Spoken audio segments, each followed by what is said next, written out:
অবশেষে মিস্ত্রি চলে এসেছে। কিন্তু আজ মিস্ত্রি কাজ করবে না। আজ মিস্ত্রি দেখতে এসেছে তারা কোন দিক থেকে কাজ শুরু করবে। আমার নিজের কাজ নিজের করতে খুবই ভালো লাগে। তাইতে যে কোনো কাজ হোক, রান্নাবান্নার কাজ হোক, বাচ্চা পালা হোক বা ঘরের কাজ হোক, যে কোনো কাজ আমার নিজের কাজ নিজের করতে খুবই ভালো লাগে।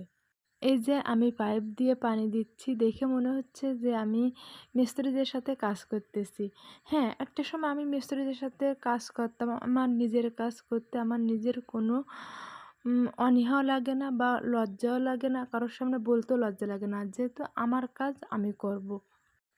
আর আমার নিজের কাজ আমার নিজের করতে খুবই ভালো লাগে। আমি আমার ছোট ছেলেকে ঘুম পাড়ায় রাইখে আমি বিল্ডিংয়ে পানি দিচ্ছিলাম। কিন্তু আমার মনটা রয়েছে আমার ছেলের কাছে। ছেলেটা ঘুম ভেঙে উঠলো কি না। আমি তাড়াহুড়ো করে বিল্ডিংয়ে পানি দিয়ে রুমে এসে দেখি আমার ছেলে এখনও ঘুমোয় আছে।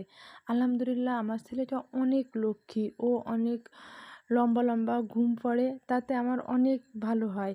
আমি অনেকক্ষণ কাজ করতে পারি। যাই হোক, এদিকে আমি রান্নাঘরে চলে আসলাম। একটা মায় মানুষের কতটা দায়িত্ব বা কর্তব্য। এ কথাটা কেন বললাম জানেন? আমি আমার নিজের থেকে বলি, আমি সেই সকাল ৬টার সময় ঘুম থেকে উঠেছি। উঠেই ছেলেদের টিফিন রেডি করেছি, ২ ছেলের রেডি করলাম, তাদের স্কুলে পাঠালাম।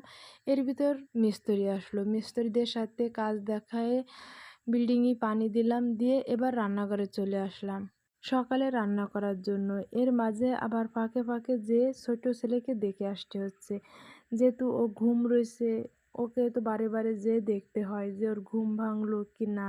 বাড়ি এসে আমাদের ভালোই দিন কাটতেছে, যেহেতু এই যে বিকাল হলে বাচ্চারা খেলাধুলো করে, সকালে স্কুলে যাচ্ছে, মানে ছেলেদেরও ভালো যাচ্ছে, আমারও দিনটা ভালো যাচ্ছে। গ্রামের এই দৃশ্যগুলো দেখতে খুবই ভালো লাগে। যারা প্রতিদিন ভিডিও দেখেন তারা তো জানেনই, আমার কিছুদিন আগে একটা বাবু হয়েছে। বাবুর বয়স আজ ২৪ দিন। এ সময়টা কিন্তু মাদের অনেক রেস্টের দরকার হয়। কারণ যাদের ছোট বাচ্চা আছে তারা তো সবাই জানেন, যেহেতু রাত্রের বেলায় বাচ্চাদের অনেকবার ঘুম ভেঙে ভেঙে উঠে ওদের খাওয়াতে হয়। আমার ঘুমের অনেক ডিস্টার্ব হয় বা আমার অনেক ঘুমের ঘাটতি। আমার সকাল হলে মানে বিছানা ছাড়তে মন চায় না। মন চায় যে আরেকটু ঘুমাই, আরেকটু ঘুমাই। এদিকে ছেলেদের স্কুল ৭টার সময় ওদের বেরোতে হয়। বিছানায় শুয়ে থাকলেও তো আর হয় না। আসলে এখন বুঝি যে মা হলে কতটা দায়িত্ব পালন করতে হয়।